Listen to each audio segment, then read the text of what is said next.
হলি recipe.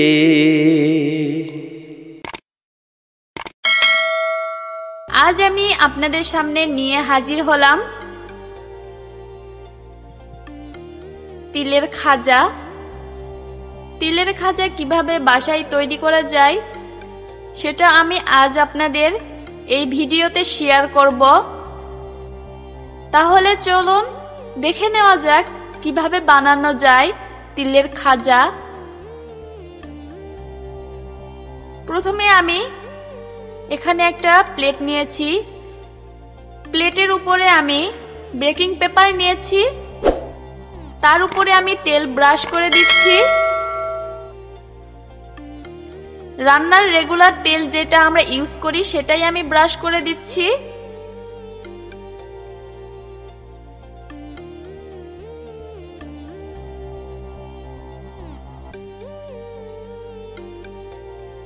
চলে আসলাম চুলায়।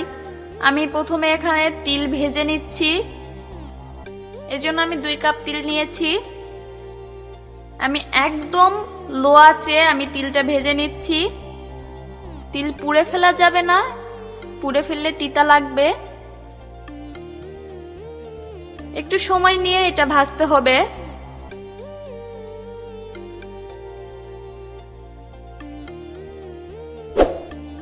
যখন দেখবেন ভাজতে ভাজতে একটা সুন্দর স্মেল বের হচ্ছে, তখন বুঝতে হবে যে তিলটা রেডি।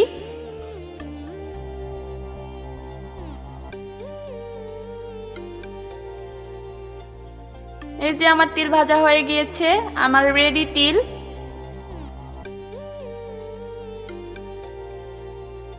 এখন আমি নামিয়ে নিচ্ছি। অন্য একটা কড়াই বসিয়ে দিয়েছি, এখানে চিনি দিয়ে দিচ্ছি। আমি এখানে 1.5 কাপ চিনি দিয়েছি। পানি দিয়ে দিলাম সামান্য একটু, জাস্ট চিনিটা যেন গলে যায় এজন্য।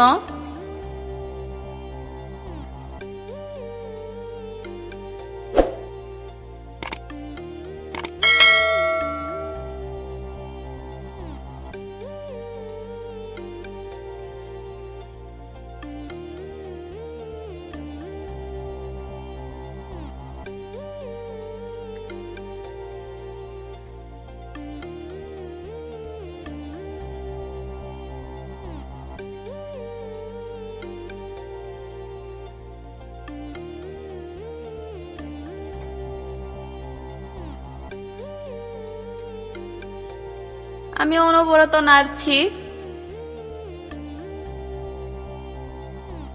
চিনিটা যখন এরকম গলে যাবে তখন আমি এর মাঝখানে দিয়ে দিচ্ছি ভেজে রাখা তিল। তিলটা দেওয়ার পর আমি নাড়ছি আবারও।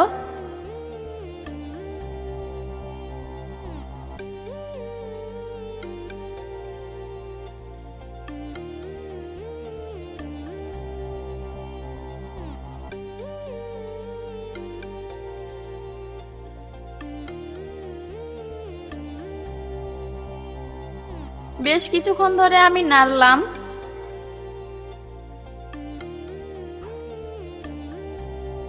যখন একদম চিনি এবং তিল একত্রে হয়ে যাবে তখন আমি এটা নামিয়ে নেব। এখন আমি যেই পেপারে আমি তেল ব্রাশ করে দিয়েছিলাম সেই পেপারে আমি ঢেলে নিচ্ছি। আমি ঢেলে 1.5 ঘন্টা পর্যন্ত আমি অপেক্ষা করছি এটা শক্ত হয়ে আসা পর্যন্ত। আমার 1.5 ঘন্টা সময় লেগেছে।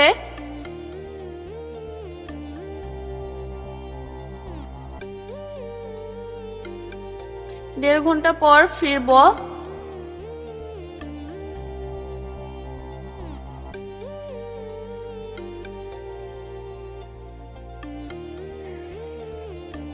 আমি 1.5 ঘন্টা রেখে দিয়েছিলাম, 1.5 ঘন্টা পর ফিরেছি।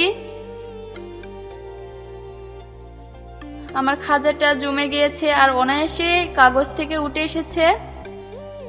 অনেকটা শক্ত হয়েছে, দেখতেই পাচ্ছেন।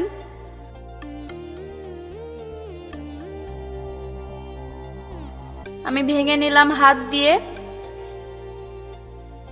আমি এখন আমার পছন্দ মতো শেপ তৈরি করে আমি এয়ারটাইট বক্সে রেখে দেব।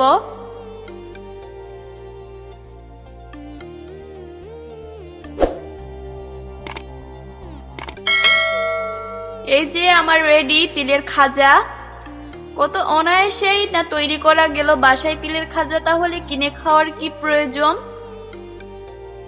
অবশ্যই আপনারা বাসায় ট্রাই করবেন। আজ এই পর্যন্তই, আপনাদের থেকে বিদায় নিলাম।